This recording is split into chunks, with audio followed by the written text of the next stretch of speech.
What we can learn from the #2 movie in Netflix draw. First is choose compassion over criticism.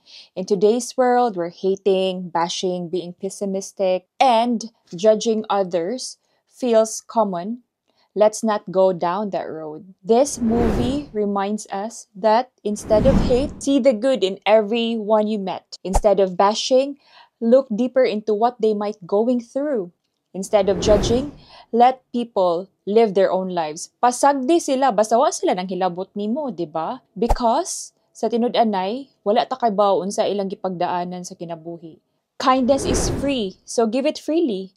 You might just save someone's day. #2, people don't know how expensive it is to be poor.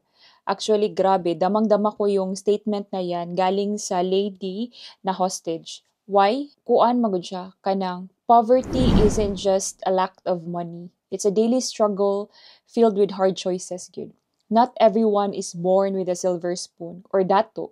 Some people can barely afford food and they still keep going, 'di ba? The harsh truth, society often looks down on the poor. Aminin, mahirap maging mahirap.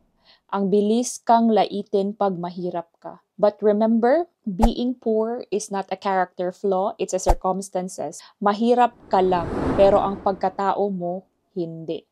Remember that. Let's stop looking down on people who are doing their best with what little they have. And never forget, you may be born poor, but with grit, gratitude, and right mindset, you don't have to die poor. And #3, sorry, I didn't know all that about you. Diba? Remember the policeman who say sorry to Detective Raymond? How many times have we joked around someone else's struggles without knowing their story after all?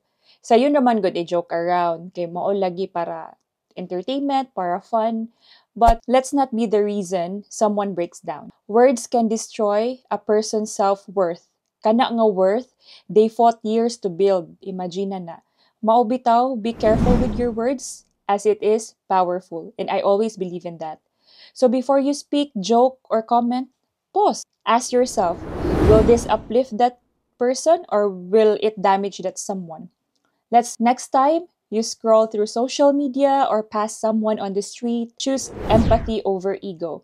Let it challenge your perspective. Let it soften your heart. And remember, kindness is free, so sprinkle it everywhere. Okay? This is Love of Love, another sips of inspiration to brighten your day. Tara kape, maka pride!